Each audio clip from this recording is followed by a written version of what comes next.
At my graduation party, I caught my dad slipping powder into my champagne glass.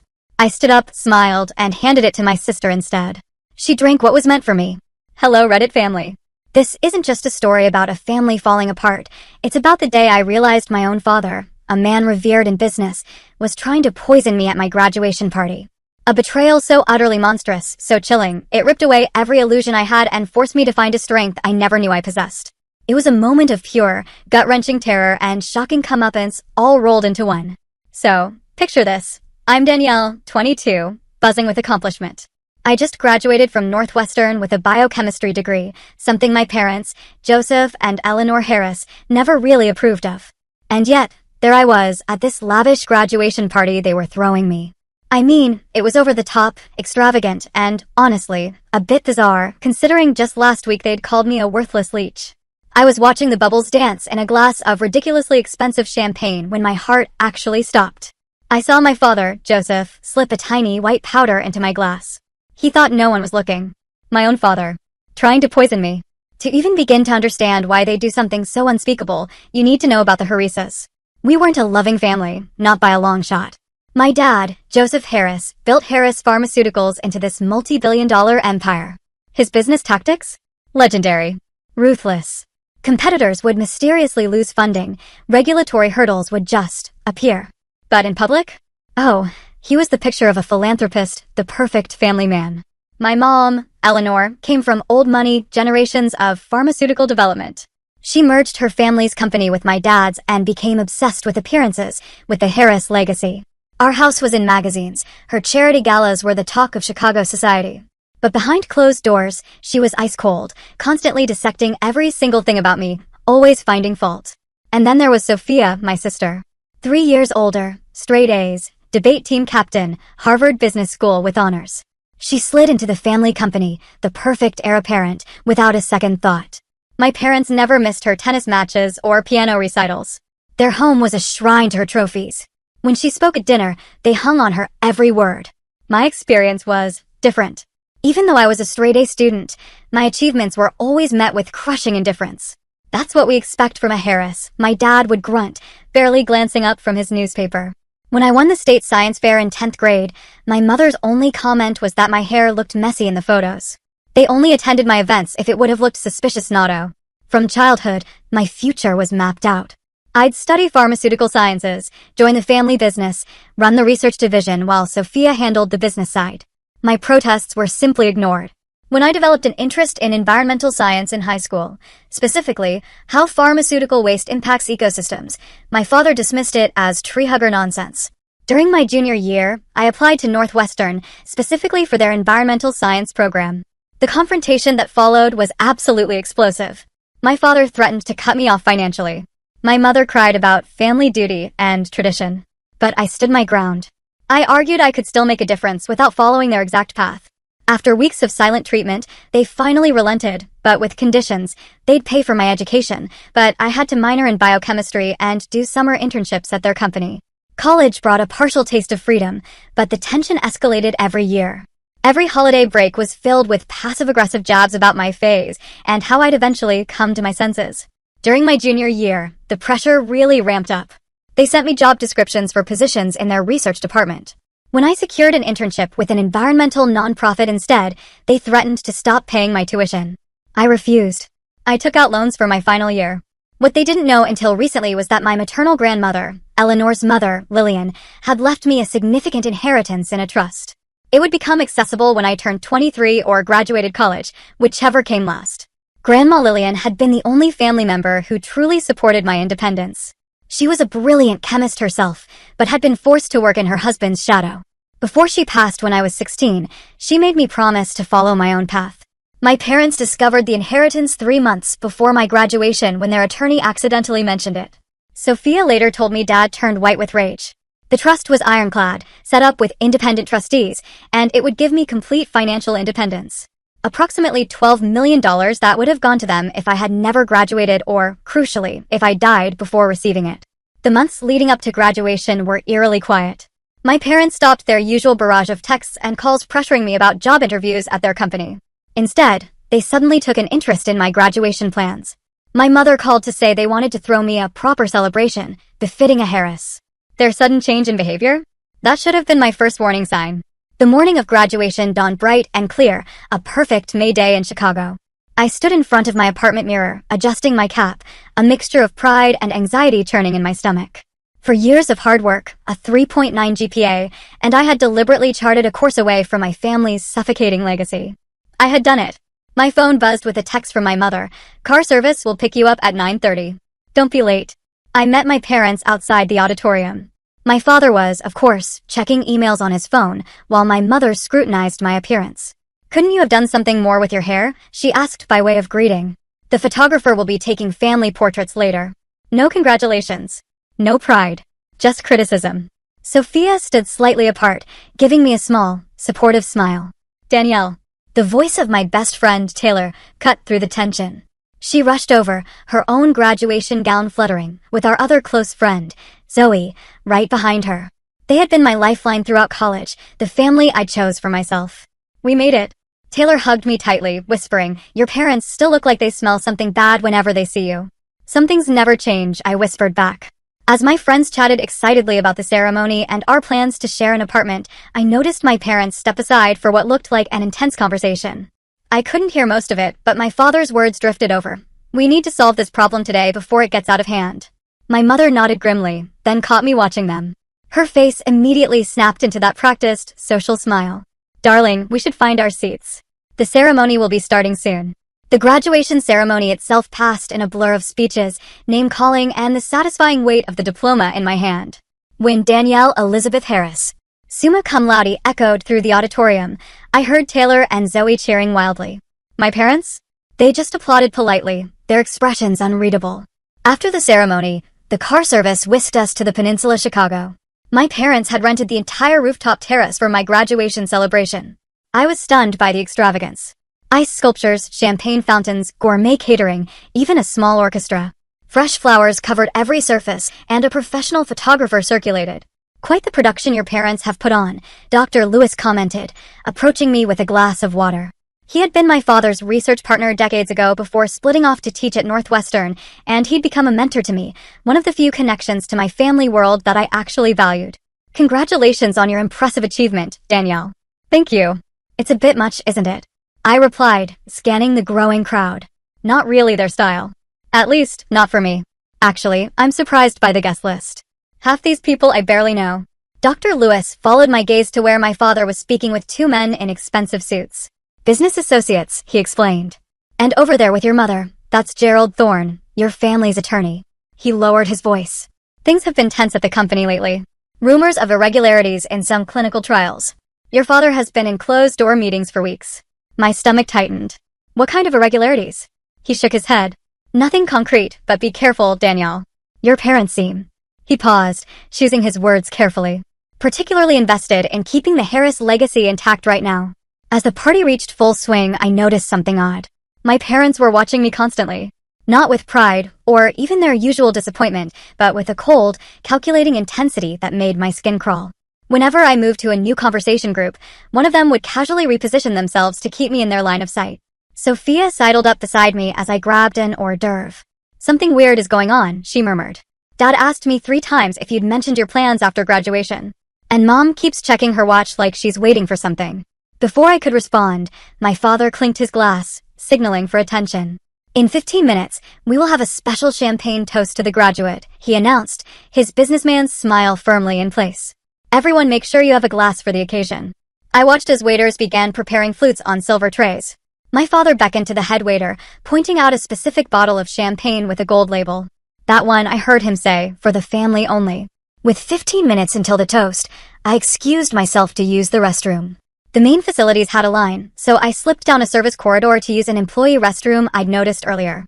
As I approached, I heard angry whispers coming from around the corner. "Are you absolutely certain this is necessary?" My mother's voice was tense, higher than normal. "Do you want to lose everything we've built?" My father hissed back. "The FDA investigation is gaining momentum. If they find those test results, we are finished. The trust gives her enough money to be completely independent.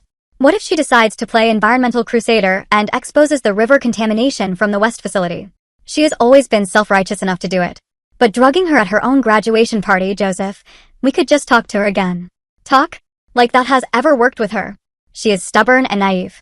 It is just enough to make her sick, not to kill her. She will be hospitalized for a few days with what looks like food poisoning. That gives us time to handle the paperwork and move some assets before the trust disbursement. The lawyers confirmed if she dies before the official transfer next week, it reverts to us as her next of kin. Keep your voice down, my mother whispered harshly. Someone could hear us. My blood turned to ice. I pressed myself against the wall, barely breathing. They were planning to poison me. My own parents. The realization was so monstrous, my mind initially rejected it. But the biochemist in me processed my father's words clinically, just enough to make her sick. A non-lethal dose of something that would present as food poisoning, but serious enough for hospitalization. I slipped back down the corridor before they could discover me. My hands were shaking so badly I could barely check my makeup in the main bathroom mirror. I needed to appear normal, to think clearly. Years of navigating my parents' emotional manipulation had taught me to compartmentalize, but this was beyond anything I could have imagined. Back at the party, I observed with new, terrifying eyes as waiters arranged champagne flutes on a special tray. My father approached, examining the glasses carefully before selecting one and placing it slightly apart from the others. The special bottle with a gold label was opened, and the bartender began filling glasses. My father hovered nearby, making sure he knew exactly which glass was which. I made my way to Taylor and Zoe, keeping my voice steady through sheer, absolute will. I need you to do something for me. No questions asked, I whispered. Taylor immediately nodded, always loyal, without hesitation. Record the toast on your phone. Get my father in the frame as much as possible, especially when he hands out the champagne. Is everything okay? Zoe asked, her eyes filled with concern. Just a precaution, I replied, forcing a smile. Family drama as usual. The minutes ticked by with excruciating slowness. My biochemistry training kicked in as I considered what my father might use. It would need to be something difficult to detect, something that could plausibly occur naturally or appear to be food poisoning. Perhaps a compound from their own research facilities, something not yet on standard toxicology screens. I would need to recognize the symptoms quickly if his plan succeeded. Nausea and vomiting would be likely first signs, followed by perhaps abdominal pain, dizziness, or respiratory issues, depending on the toxin. If I could identify it quickly enough, I could tell medical personnel exactly what to test for. As my father called everyone together for the toast, I realized with crystal clarity that I needed evidence. If I simply refused the champagne, they would just try again another way. I needed proof of their attempt, something concrete that could not be explained away. The moment of the toast approached with a surreal quality.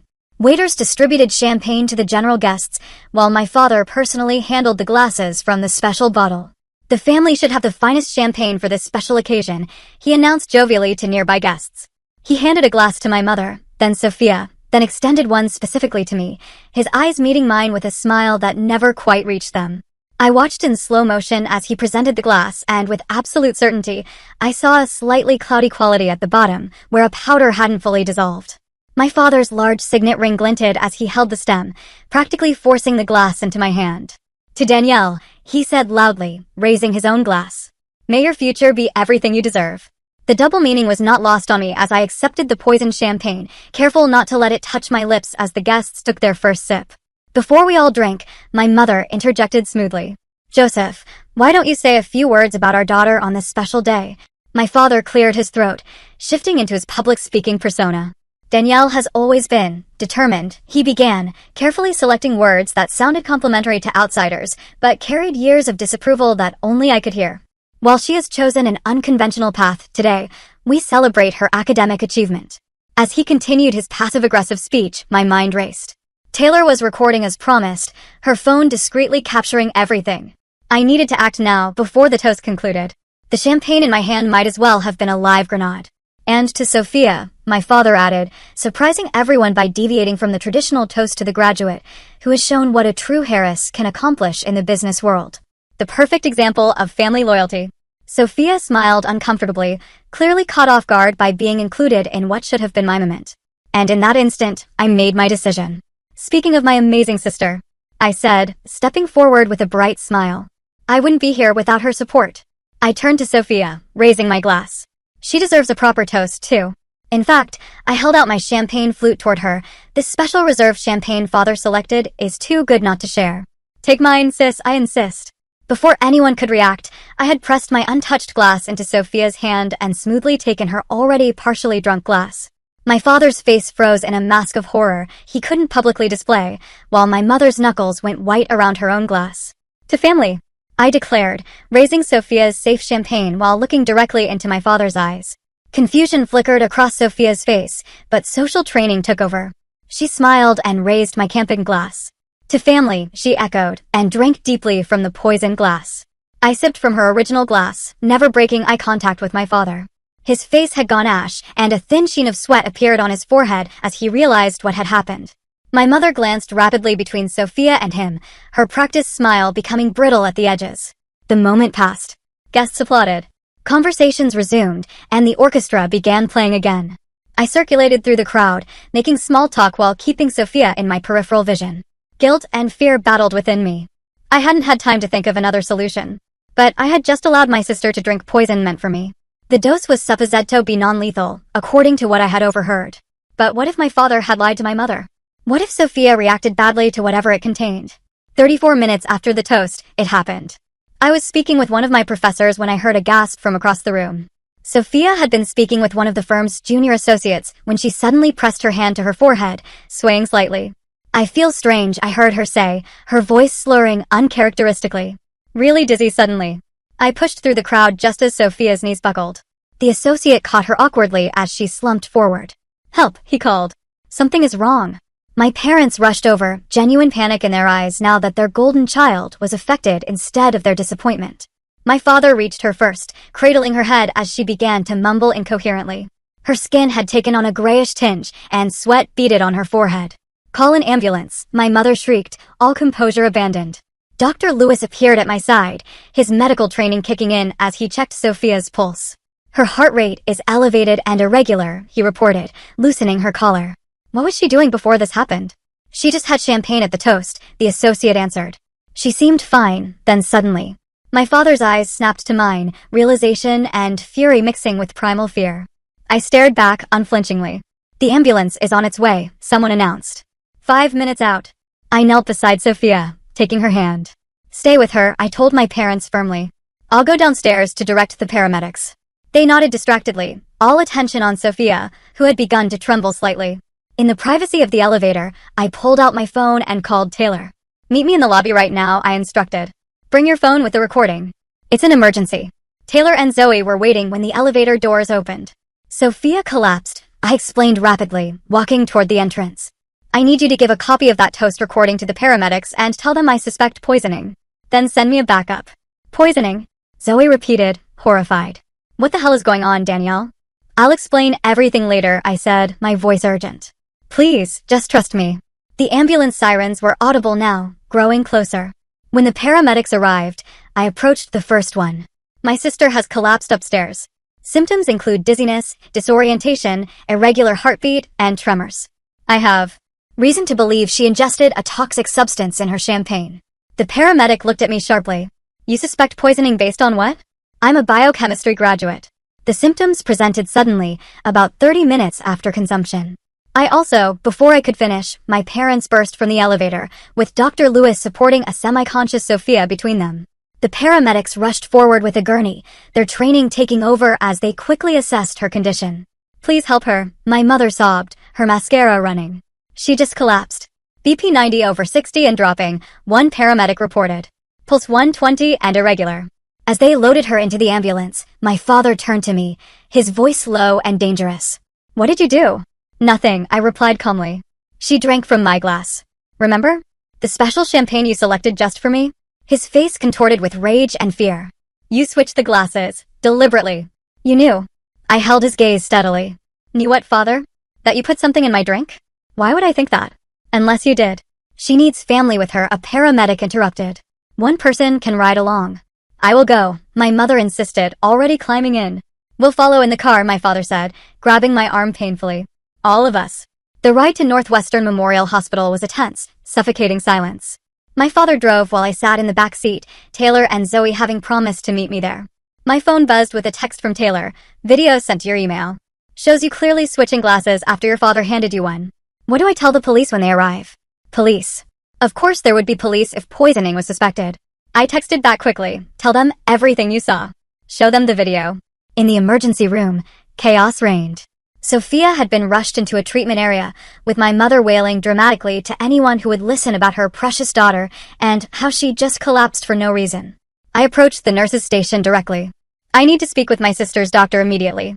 I have reason to believe she ingested a toxin, and I may know what it is. The nurse looked skeptical until I added, I'm a biochemistry graduate specializing in pharmaceutical compounds. Please, time might be critical. Minutes later, I was speaking with Dr. Patel, the emergency physician treating Sophia. Your sister is experiencing symptoms consistent with anticholinergic poisoning, she explained. Elevated heart rate, confusion, dilated pupils, dry mouth. We're treating her symptoms while running toxicology screens. You need to specifically test for cyclopentolate derivatives, I said. My father works with modified versions at Harris Pharmaceuticals. They're testing a new class of compounds that wouldn't show up on standard tox screens. Dr. Patel's eyebrows rose. That is a very specific suggestion. Why do you suspect this particular compound? I took a deep breath. Because I believe my father intentionally added it to my camping glass, but my sister drank from it instead. Her professional demeanor didn't change, but she reached for the phone. I need to contact the police. Within an hour, the emergency room had transformed into a crime scene. 2 detectives interviewed staff while a uniformed officer stood outside Sophia's treatment room. My parents had been separated for questioning, my mother loudly protesting the absurd accusations, while my father demanded his attorney. I sat in a small consultation room with Detective Rivera, a serious woman with kind eyes that belied her no-nonsense demeanor. Walk me through what happened again, she requested, taking detailed notes. I recounted everything, from the overheard conversation, to seeing my father place powder in my camping, to the split-second decision to switch glasses with Sophia. I have biochemistry training. I recognized the symptoms when they started. I never thought he would use something potentially lethal, but I couldn't be sure. And why would your parents want to poison you? She asked carefully. Money, I replied simply. Control. My grandmother left me a trust worth approximately $12 million that activates next week. If I died before then, it would revert to my parents. They also recently discovered their pharmaceutical company is under FDA investigation, and they believe I might have information that could harm them. Detective Rivera's expression didn't change, but she wrote something down and underlined it. That is a serious accusation. I know, I said quietly. I have the video my friend took of the toast. You can clearly see my father giving me a specific glass and my decision to switch with Sophia. You can also interview Dr. Lewis, who is aware of tensions within the family and the company. A knock at the door interrupted us. Dr. Patel entered with a tablet in hand. We have preliminary toxicology results, she announced. We found elevated levels of a modified anticholinergic compound, similar to but not identical to cyclopentolate. It appears to be a research compound not yet in commercial production. Detective Rivera looked between us. In English, please. It's a laboratory-created drug that would cause symptoms mimicking severe food poisoning, but with additional cardiovascular effects, I explained. Exactly the kind of compound Harris Pharmaceuticals has been developing. Only someone with access to their research facilities would have it. Will she be all right? I asked Dr. Patel anxiously. We are administering physostigmine as an antidote, she replied. Her condition is serious, but stable. If we hadn't identified the compound quickly, there could have been permanent heart damage. I closed my eyes briefly, relief washing over me. Thank you. When I opened them, I found Detective Rivera studying me carefully. You realize that by your own admission, you knowingly allowed your sister to drink what you suspected was poisoned champagne? My stomach dropped. First, I didn't know what else to do in that moment. I needed evidence. I thought it was just enough to make someone sick, not life-threatening. My voice shook slightly. I made a terrible decision, and I will have to live with that. Before she could respond, the door burst open, and my father stormed in, followed by a flustered officer and a sharp-looking man in an expensive suit. This is outrageous, my father shouted. My daughter is clearly mentally unstable and jealous of her sister's success. She has been making wild accusations about our family for years. Mr. Harris, I must ask you to step outside, Detective Rivera said firmly, standing. Joseph Harris. Do not say another word, the suited man instructed, placing a hand on my father's arm. I am Gerald Thorne, the Harris family attorney. My client has no comment at this time. Your client is not under arrest yet, Detective Rivera emphasized the last word, but I suggest he cooperate fully. We have video evidence of the champagne toast and preliminary toxicology reports confirming a research-grade pharmaceutical compound in Sophia Harris's system. My father's face went through a rapid series of emotions before settling into cold fury. Danielle has always been troubled, he said, his voice suddenly calm. And reasonable. She was jealous of her sister, resentful of our expectations. She has threatened before to destroy our family business out of spite. That's not true. I protested. We indulged her environmental science whims despite her responsibilities to the family company, he continued, as if I hadn't spoken. We even threw this expensive graduation party to show our support. And how did she repay us? By creating this elaborate drama and allowing her own sister to become ill. Gerald Thorne placed a business card on the table. Detective, we will cooperate fully with your investigation, but any further questions should come through me. The Harris family is prominent in this community, and we expect discretion. After they left, Detective Rivera picked up the card with 2 fingers, as if it might be contaminated. Interesting family you have, Miss Harris. You have no idea, I replied wearily. A commotion in the hallway drew our attention. Dr. Lewis had arrived and was arguing with the officer outside Sophia's room. I'm her family physician, he insisted. I need to review her treatment. Detective Rivera and I stepped out as Dr. Lewis spotted me. Danielle, thank God. What happened? They're saying Joseph tried to poison you. Before I could answer, Dr. Patel emerged from Sophia's room. She's asking for you, Danielle. She's still groggy but lucid. Entering the dimly lit hospital room, I felt a wave of guilt seeing Sophia connected to monitors and IVs in her arm. Her normally perfect appearance was disheveled, her skin still holding an unhealthy pallor. Her eyes fluttered open as I approached. Hey, I said softly, taking her hand. How are you feeling? Like I got hit by a truck, she replied, her voice raspy. They told me. Is it true? Did Dad really try to poison you? I nodded slowly, tears filling my eyes. I'm so sorry you drank it instead. I just reacted. I didn't think. Why? She whispered, confusion and pain clouding her eyes. Why would he do that? The trust from Grandma Lillian. The FDA investigation. They were afraid I'd expose contamination at the West facility. Understanding dawned in Sophia's eyes. The sealed reports. The ones they've been keeping in the secure server? She squeezed my hand weakly. I saw them last month, but I didn't understand what I was looking at. Heavy metal readings, disposal records. They've been dumping research waste directly into the watershed for years. A soft knock interrupted us as Detective Rivera entered with another plainclothes officer. Miss Harris, we have just received some additional information I thought you should know.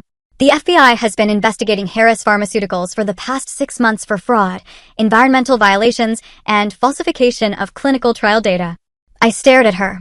The FBI? Yes. Your parents were already under surveillance. When we contacted them about the poisoning incident, they shared that they have substantial evidence of criminal activity. They have just executed search warrants at your family's offices and home. Sophia's monitors beeped as her heart rate increased. Oh my God, she whispered. I signed off on some of those documents. Joseph said they were routine regulatory filings. We will need to speak with you about that later, Miss Harris, the other officer said to Sophia. For now, focus on your recovery. As they left, Sophia began to cry quietly. I trusted them completely. I defended them whenever you complained about how they treated you. And all this time, I held her hand tightly. You didn't know. They manipulated both of us, just in different ways. What happens now? She asked, fear and uncertainty replacing her usual confidence. Now we tell the truth, I replied simply. All of it. The story broke in the Chicago Tribune 2 days later. Pharmaceutical CEO and wife arrested for attempted murder of daughter. Smaller headlines added, FBI uncovers massive fraud and environmental crimes at Harris Pharmaceuticals. Our family name, once synonymous with success and philanthropy, became overnight shorthand for corporate greed and familial betrayal. I moved temporarily into Taylor and Zoe's apartment, unable to face returning to my own place where reporters lurked. Sophia remained in the hospital for 4 more days before being released into the care of our Aunt Patricia, my mother's estranged sister, who flew in from Seattle upon hearing the news. I always knew Eleanor was capable of terrible things, Aunt Patricia told me over coffee in the hospital cafeteria. But I never imagined this. I should have stayed in touch with you girls. The investigation expanded rapidly. With search warrants in hand, the FBI discovered a trove of incriminating documents at both the Harris offices and our family home. Emails detailed systematic falsification of safety data for 3 major drugs currently on the market. Environmental testing showed years of illegal toxic waste disposal that had contaminated groundwater in communities near the West facility. The estimated cleanup costs exceeded $100 million. Detective Rivera kept me updated on the poisoning case. The lab confirmed the compound was an experimental anticholinergic from your father's private research facility, she explained during one of our meetings. He had signed it out personally 3 days before your graduation. We also found notes in his home office detailing dosage calculations. I worked with the authorities, providing everything I knew about the company operations and my parents' behavior. Days blended together in a haze of police interviews, meetings with prosecutors, and checking on Sophia's recovery. A week after the incident, I met with Special Agent Donovan from the FBI at his request. He spread photographs across the table between us. Do you recognize this location? I studied the images of what appeared to be a storage unit. Inside were boxes of documents, several laptop computers, and, most disturbingly, vials of various compounds carefully arranged in temperature-controlled containers. No, I replied. I've never seen this place. It's a storage unit rented under your name, he said, watching my reaction carefully. Opened 6 months ago with what appears to be a forged signature. My blood ran cold. They were planning this for months, setting me up in case their original plan failed. It appears so, Agent Donovan agreed. We found evidence on your father's computer of multiple contingency plans.